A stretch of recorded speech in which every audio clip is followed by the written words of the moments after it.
Hi అండి, అందరికీ నమస్తే.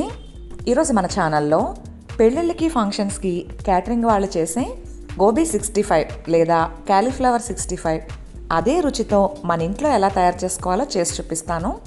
పిల్లలు పెద్దలు ఎంతో ఇష్టంగా తినే ఈ గోబీ 65 తయారు చేయడానికి శుభ్రంగా క్లీన్ చేసిన క్యాలీఫ్లవర్ 1/2 కిలో తీసుకుని మరీ పెద్దగాను మరీ చిన్నగాను కాకుండా ఈ మాత్రం సైజు ఉండేలా కట్ చేసుకోవాలి.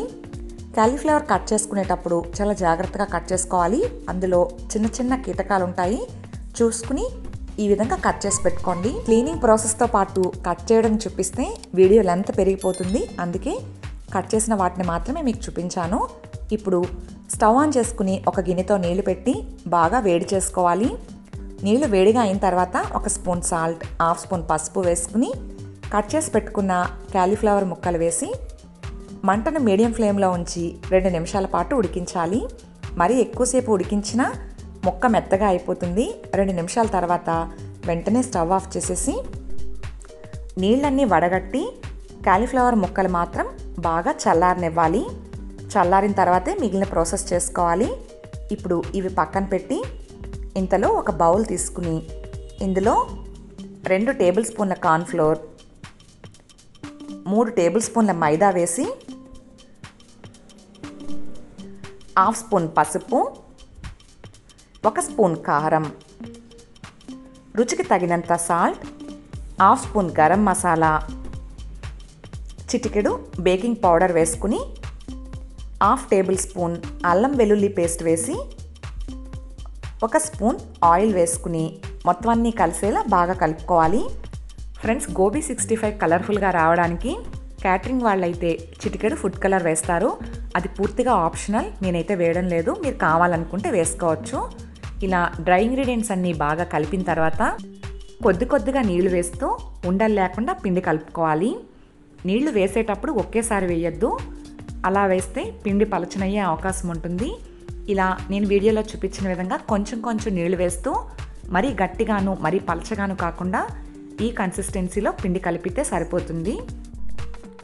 ఫ్రెండ్స్, ఇలా కలిపిన పిండిలో ముందుగా ఉడికించి చల్లార్చి పెట్టుకున్న క్యాలీఫ్లవర్ ముక్కలన్నీ వేసుకుని పిండి మొత్తం వీటికి పట్టే విధంగా బాగా కలిపి మూత పెట్టుకుని 10 నిమిషాలు పక్కన పెట్టుకోవాలి.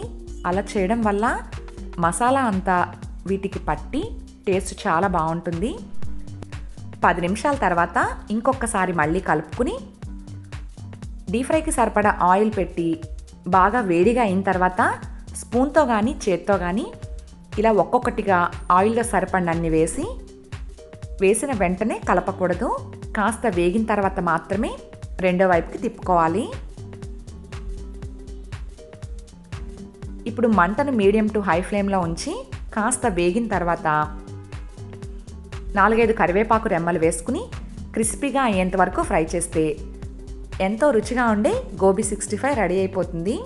ఇలా కరివేపాకు ఇది వేగేటప్పుడు వేస్తే ఆ ఫ్లేవర్ అంతా ముక్కలకి పట్టి టేస్ట్ బాగుంటుంది. ఒకసారి తప్పకుండా ట్రై చేయండి.